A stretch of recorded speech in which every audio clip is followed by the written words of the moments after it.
एक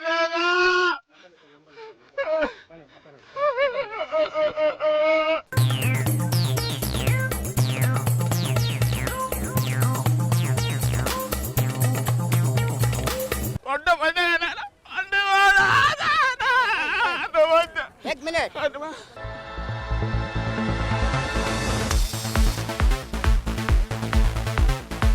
സാറേ ഇവരെ വന്ന വണ്ടി സംസാരിക്കാറുണ്ടല്ലോ ഞങ്ങൾ പയ്യതുകൊണ്ടിരിക്കുക.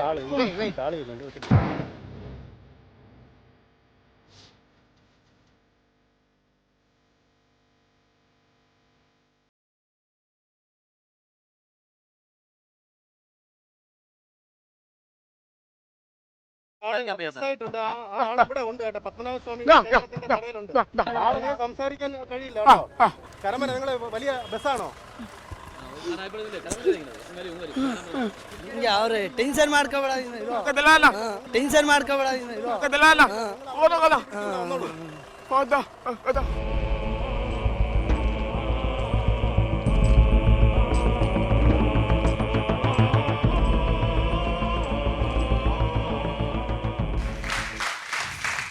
ഗിരി ഇനി പറയുക അടിയിലേക്കുള്ള മാർഗം എന്തായിരുന്നു?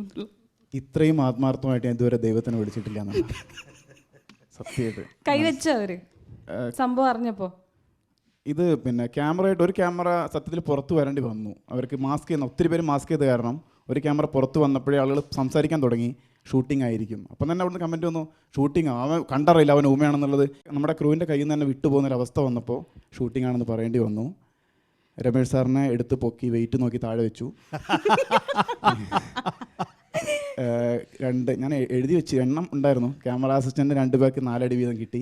അല്ല ഇത് ഷൂട്ടിംഗ് ആണെന്ന് അറിഞ്ഞപ്പോൾ ഗിരീഷിന്റെ അടുത്തുള്ളവരുടെ പ്രതികരണം ഇല്ല. അവരെന്നിട്ടും അവർ പറഞ്ഞു പിന്നെ ഇങ്ങനെ സ്വാമി എന്നുള്ള രീതിയിൽ പിന്നെ ചെയ്യില്ല പിന്നെ എന്ന് പറഞ്ഞു. എന്നിട്ട് അവർ വിശ്വസിച്ചിരുന്നില്ല കുറേ നേരത്തേക്ക്. അവസാനം എന്നെ ഹെൽപ്പ് ചെയ്യാനായിട്ടൊരു ക്യാമറമാൻ ഒരു ഡോറ് തുറന്ന് എന്നെ അകത്തേക്ക് കയറ്റിപ്പോഴും 2ാമത്തെ ക്യാമറയും കണ്ടു. അതോടുകൂടി അവർ ഉറപ്പിച്ചു.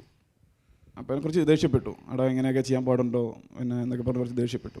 ഈ അനുഭവം പറഞ്ഞപ്പോൾ തന്നെ ഞാൻ പറയേണ്ട കാര്യമില്ല, ഗംഭീരമായിരുന്നു. അതുകൊണ്ടല്ലേ ഇങ്ങനൊരു സംഭവം ഉണ്ടായത് തന്നെ. അത്രയും വിശ്വസനീയമായി വളരെ വിശ്വസനീയമായിട്ട് തോന്നിയോണ്ടാണ് ഇങ്ങനെ ഈ പറഞ്ഞ പ്രൊഡ്യൂസർക്കാണെങ്കിലും അടി കിട്ടിയത്.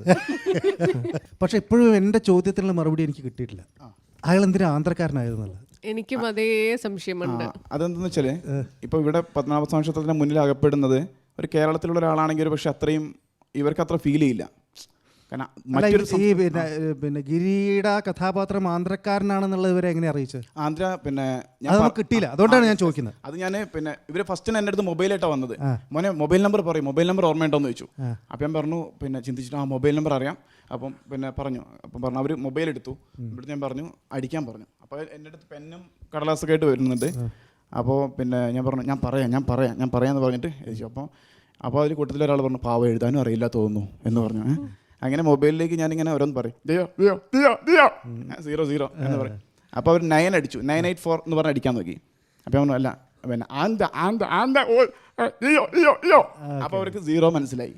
അപ്പോൾ ആന്ധ്ര എന്നുള്ളത് കുറച്ചും കൂടി അവർക്ക് ഒരു സിമ്പതി തോന്നി. ഓക്കെ അല്ല അതാണ് ആ ഒരു സാധനം കിട്ടാത്തതാണ്. അപ്പോൾ അത് now it's clear. Okay, all the best Giri. Thank you sir. It's very good. ഗിരിക്ക് അവിടെയുള്ള ഓഡിയൻസ് ഇപ്പോൾ തീർച്ചയായിട്ടും അതിൽ ആരെങ്കിലും ഒക്കെ ബെസ്റ്റ് ആക്ടിൻ്റെ ഈ ഒരു എപ്പിസോഡ് കാണാൻ അവരോട് എന്തെങ്കിലും പറയാനുണ്ടോ? അവരുടെ പിന്നെ എന്നെ ഏറ്റവും കൂടുതൽ ഹെൽപ്പ് ചെയ്ത ആളുടെ നമ്പർ എൻ്റെ അടുത്ത് ഉണ്ടെന്നുള്ളതാണ്. കാരണം എൻ്റെ മൊബൈലിലേക്കാണല്ലോ അദ്ദേഹം വിളിച്ചിരുന്നത്. അത് ഞാൻ സേവ് ചെയ്തിട്ടുണ്ട്. രണ്ട് പേരുടെ നമ്പർ ഞാൻ അടി 1 അടി 2 എന്ന് പറഞ്ഞ് സേവ് ചെയ്തിട്ടുണ്ട്. അപ്പോൾ അവർ വിളിച്ചിനി പിന്നെ താങ്ക്സ് പറയണം, സോറി പറയണം. പിന്നെ ഒരിക്കലും തന്നെ ആരും വേദനിപ്പിച്ചുകൊണ്ടല്ല ഇത് പിന്നെ സ്വാമി എന്നുള്ളത് എടുക്കാൻ കാരണം എന്ന് പറഞ്ഞാൽ ഏറ്റവും പരിചിതമായിട്ടുള്ളൊരു ക്യാരക്ടർ. അതായിരുന്നു ഞാൻ ഉദ്ദേശിച്ചത്. ഒരിക്കലും മറ്റു രീതിയിലൊന്നും